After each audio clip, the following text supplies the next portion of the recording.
우리는 사람이 영적인 존재인 것을 잘 알고 있습니다. 우리가 죽으면 몸과 영혼이 분리되죠. 그러나 불신자들은 또 그 중에 유물론적인 신념을 가지고 있는 사람들은 영혼의 존재를 믿지를 않습니다. 왜냐하면 영혼이란 유물론적으로는 설명이 안 되기 때문에 그렇죠. 사람이 물질에서부터 나온 건데 영혼이 존재할 수가 없지 않습니까? 그 사람들에게 있어서 사람이란 짐승보다 더 높은 지능을 가진 존재일 뿐이죠. 우리에게 도덕도 있고 윤리도 있지만 이런 것들은 사회 구성원들 간에 그 사회를 유지하기 위해서 합의해 놓은 것들 뿐입니다. 사람은 그냥 물질에서 온 거죠. 그러니까 이런 유물론적 사고를 하는 사람들에게 있어서 중요한 것은 한 개인의 자기 욕망의 실현이죠.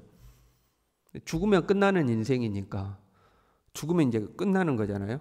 흙으로 돌아가서 그냥 물질로 돌아가 없어져 버리는 거잖아요. 살아있는 동안 내가 하고 싶은 거 하고 살아야 되고, 살아있는 동안 즐기며 사는 것, 내 욕망을 실현시키고 사는 것이 참 중요한 것이 되는 거죠. 과거 고대에는 학문이 됐든 문화가 됐든 예술이 됐든 다 신이 중심이었습니다. 노래도 하나님을 찬양하는 거고, 그림도 어떤 신화적인 것들을 그림으로 그려내는 거고, 모든 예술이라든가 철학도 신에 대한 어떤 논쟁이죠. 그러니까 모든 것이 신 중심이었습니다. 그러다가 이것이 사람 중심으로 이동을 하게 됩니다. 신에서 사람으로 이동을 하죠. 그리고 그 사람도 공동체로서의 인류가 아니라 한 개인으로서 인간에 대한 관심으로 이동을 하게 되죠. 그러고 나니까 한 개인이 이 땅에서 욕망을 실현하고 사는 삶이 굉장히 중요하게 되었습니다. 그것이 동성애가 됐든 뭐가 됐든지 간에 내가 하고 싶은 걸 하고 살아야 하는 겁니다. 이제 그런 시대가 된 거죠. 내 개인의 욕망을 실현하는 게 중요하게 되는 거죠. 그런데 신기한 것은요, 개인의 욕망을 실현할 수 있는 자유를 주면 줄수록, 그래 네 하고 싶은 대로 해라 하고 자유를 주면 줄수록 사람의 공허함이 커진다는 겁니다. 못하게 했을 때는 그것만 하면 될 줄 알았는데 자유가 주어져서 그걸 막상 하고 나면 공허해지는 거죠. 여러분 그런 거 있잖아요. 마음껏 놀고 나서 뒤돌아서면 마음이 공허할 때가 있죠. 또 우리가 연예인들을 보면 그 화려한 조명 아래에서 콘서트를 멋지게 하고 나서 그 모든 것이 끝나고 나면 마음이 허전하고 공허해서 마약을 한다거나 엉뚱한 짓을 한다거나 그런 걸 보잖아요. 마음껏 할 수 있는 자유가 주어졌는데도 만족이 있는 것이 아니라 공허함이, 뭔가 허전함이 찾아올 때가 있는 거죠. 이러한 문제들은 사람의 심리를 연구를 하는 거거든요. 사람의 심리를 연구해서 사람의 그러한 공허함을 이해하려고 하고 그러한 문제들을 해결하려고 시도하죠. 그래서 사람에 대한 연구가, 사람의 심리에 대한 연구가 많은 진전이 이루어져 있습니다. 그러나 중요한 것은 그럼에도 불구하고 문제가 해결이 안 된다는 겁니다. 심리 상담을 하고 뭐 심리적인 뭔가를 하고 해서 어느 정도 문제가 되는 것처럼 보였는데 또 문제가 생기고 또 재발하고 그러는 거죠. 왜냐하면 인간의 근원적 문제가 해결되지 않았기 때문에 그렇습니다. 해결되는 듯한데 또 생기고 또 생기는 거죠. 사람은 몸뚱아리만 있는 존재가 아니죠. 우리 사람에게는 마음이라는 게 존재하잖아요. 이 육신만 있는 게 아니잖아요. 마음이라는 것이 존재하죠. 그리고 마음 그 깊숙한 곳에는 또 영적인 영역이 존재하는 거죠. 그 보이지 않는 존재가 있는 거예요. 보이는 몸뚱아리가 있는가 하면 보이지 않는 영혼이라는 존재가 있는 거죠. 보이는 것일수록 한계가 좁죠. 보이지 않은 것일수록 한계가 넓습니다. 그러니까 이 몸은 죽어 흙으로 돌아가 딱 한계가 정해져 있어요. 생명의 한계가 정해져 있어요. 몸은 죽어서 흙으로 돌아가게 되어 있습니다. 그러나 영혼은 사라지지가 않죠. 보이는 것은 쉽고 보이지 않는 것은 어렵습니다. 그래서 우리의 신체 구조는 이미 의학적으로 다 분석이 되고 다 파악이 되어 있어요. 사람이 어떻게 호흡하고 어떻게 먹고 먹으면 이게 어떻게 되고 이게 다 파악이 되어 있죠. 심지어는 게놈을 분석해가지고 당신은 몇 세쯤 되면 어떤 병이 발생할 것이다. 당신의 수명은 어느 정도 될 것이다. 이런 것까지 다 예측하는 시대가 되어 있죠. 그러나 사람의 심리 상태는 알다가도 모르는 게 사람 마음이죠. 알다가도 모르는 게 사람 마음이에요. 보이지 않는 것이 훨씬 어려운 거죠. 보이는 문제의 해결은 간단한데 보이지 않는 문제의 해결은 상당히 까다로울 때가 있습니다. 여러분 배고프면요, 그거는 금방 해결하죠. 밥 먹으면 끝나는 거 아닙니까? 배고픔은 밥 먹으면 끝나는 겁니다. 그러나 정서적 결핍은 쉽게 해결이 되지가 않습니다. 정서적 문제를 가진 사람은 위로해 줘야 됩니다. 격려해 줘야 됩니다. 사랑해 줘야 됩니다. 어떻게든 자존감을 세워 줘야 합니다. 공감해 줘야 됩니다. 보듬어 줘야 됩니다. 끄덕끄덕 해 줘야 됩니다. 근데 그렇게까지 했는데 금방 말 한마디 잘못하면 또 상처받아 가지고 또 꼬꾸라집니다. 이 상당히 까다로움, 쉽지가 않은 거죠. 오늘 본문에 나오는 이 여인은 갈증을 느끼며 살고 있죠. 남편이 다섯이 있었고 현재 살고 있는 남자도 남편이 하나고 되어 있어요. 뭔가 삶의 갈증 속에 살고 있는 거예요. 그리고 이러한 갈증을 채우는데 이 여인은 지쳐 있었습니다. 예수님에게 이렇게 말했었죠. 주여 그런 물을 내게 주사 목마르지도 않고 또 여기 물 기르러 오지도 않게 하옵소서. 너무 지친 거예요. 자기의 어떤 알 수 없는 갈증에 이끌려서 인생을 살고 있지만 그 삶이 너무 고달픈 거예요. 나 다시는 목마르지 않게 해주시고 여기에 물 기르러 오지도 않게 해주십시오. 고백하고 있죠. 이 여인의 갈증은 물을 마시고 사람을 만나고 남편을 새로 만난다고 해결이 되지 않았던 거죠. 그 갈증은 내적인 갈증이기 때문에 그렇습니다. 영적 갈증이기 때문이죠. 이 영적 갈증은 예수님이 주시는 생수를 마셔야지만 해결이 되는 거죠. 다시는 목마르지 않게 되는 거예요. 우리의 내적 갈증, 영적 갈증은 다른 것으로 해결되는 게 아니에요. 이 내적 갈증, 내적 배고픔이 외적으로 드러날 때는 아주 다양하게 표현이 됩니다. 일종의 집착으로 나타나는 경우들이 많죠. 내적인 갈증이 있으면 집착하게 되죠. 사람에게 집착해요. 어떤 사람에게 집착한다거나 아니면 사랑에 집착을 하는 거죠. 그러니까 나를 사랑해 줄 사람을 자꾸 찾아다니는 거죠.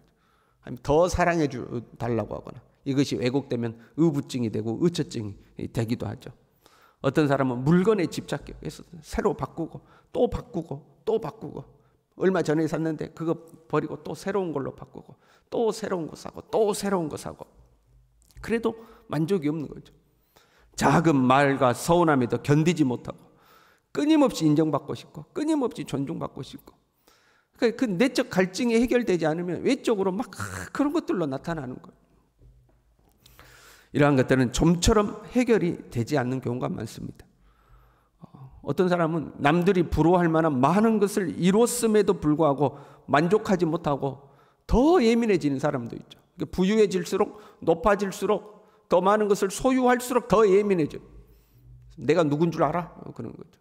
어떻게 나한테 그럴 수가 있어? 그러면서 더 예민해져요. 그래서 더 높아지려고 그러고 더 많이 소유하려고 그러고 뭔가 더 가져야만 될 거라고 생각하는 거죠.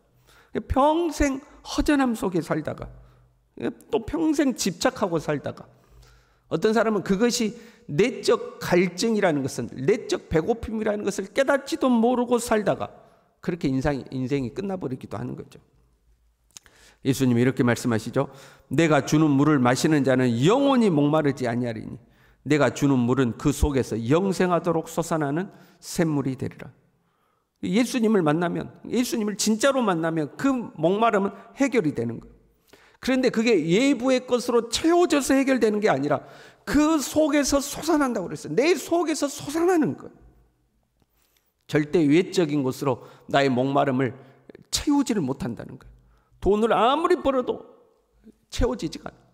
옷을 아무리 좋은 옷을 사고 또 사고 또 사고 갈아입고 갈아입어도 해결이 되지가 않는 거예요. 좋은 차, 좋은 집, 어떤 사람은 학벌을 쌓아도 세상 명예를 아무리 쌓아봐도 다시 목마르고 그때는 만족하는 듯 했는데 또 목말라요. 그래서 더 큰 거, 더 높은 거, 더 좋은 것 끊임없이 쫓아가는 거죠. 그 목마름을 해결해 보겠다가 방황하다가 심지어는 막 이상한 곳에 도달하기도 하죠. 마약에 취하기도 하고 술에 취하기도 하고 그래도 해결이 안 되는 거죠. 예수님이 주시는 생수를 마셔야지만 해결되는 거예요. 영혼의 갈증은 예수 그리스도를 만나야지만 해결이 되는 거죠. 그리고 예수님이 주시는 물에 대해서 요한복음 7장 38절에는 이렇게 설명하고 있어요. 누구든지 목마르거든 내게로 와서 마시라. 나를 믿는 자는 성경의 이름과 같이 그 배에서 생수의 강이 흘러나오리라. 그 배에서부터 생수의 강이 흘러나오리라. 근데 이는 그를 믿는 자들이 받을 성령을 가르쳐 말씀하신 것이라. 예수 그리스도를 만나고 성령의 충만함을 입어야 그 모든 배고픔과 갈증이 사라지는 겁니다. 가진 것이 없어도, 높아지지 않았어도, 내 사는 모습이 남들 보기엔 초라해 보일지라도 예수 그리스도를 만나고 성령의 충만을 받으면 항상 기쁘고 범사가 감사하고 하나님의 은혜 속에 살게 되는 거죠. 먹을 것과 입을 것이 있는지 족한 줄 알고 감사하며 살 수 있는 사람이 되는 거죠. 성령의 충만함을 입을 때 그렇게 되는 거예요. 사람의 목마름은 영적 목마름이 원인일 때가 많습니다. 이 영적 목마름을 해결해야지만 삶의 목마름이 해결되는 거죠. 그 목마름을 해결하는 길은 성령으로 채워질 때만 해결이 되는 거죠. 저와 여러분은 예수님을 구주로 영접하고 성령이 우리 가운데 함께 하시는 줄로 믿습니다. 그런데 우리가 세상의 것에 갈증을 느끼면 우리가 이제 문제가 있는 사람이 되는 거죠. 내가 예수 믿고 성령 받았는데 자꾸 세상에 갈증이 있어요. 더 많은 것을 소유해야 되고 더 뭔가 새로운 것으로 또 새로운 것으로 자꾸 세상 것으로만 채워야 될 것 같아요. 금방 만족했다가 또 허전함이 찾아오고 또 뭔가를 찾아야 되고, 내가 만약에 그렇게 산다면 나는 예수님을 믿는 사람으로서 문제가 있는 거죠. 물론 이거는 여러분 구분해야 돼요. 필요와 갈증은 구분해야 되죠. 우리의 삶에 필요가 생기면 필요를 느껴야 되죠. 그런데 필요 이상으로 자꾸 끌려가는, 더 채워야 되고 더 가져야 되고 뭔가 새로 바꿔야 되고, 그걸 이제 갈증이라고 그러는 거죠. 내 안에 그러한 것들이 있다면 우리의 신앙을 점검해야 됩니다. 아무리 세상 것 외부 것으로 채운다고 채워지는 게 아니에요. 예수 그리스도의 생명이 충만해야 만족이 오는 겁니다. 우리는 눈에 보이는 것으로 만족하는 사람들이 아니라 보이지 않는 것, 하나님의 생명, 예수 그리스도의 은혜, 성령의 충만, 거기에 참 만족과 참 기쁨이 있는 사람들입니다. 저와 여러분들이 그러한 하나님의 사람으로 살아갈 수 있기를 간절히 바랍니다. 기도하겠습니다. 하나님 아버지, 우리는 다시는 목마르지 아니하는 예수 그리스도의 생수를 마신 사람들인 것을 참으로 감사를 드립니다.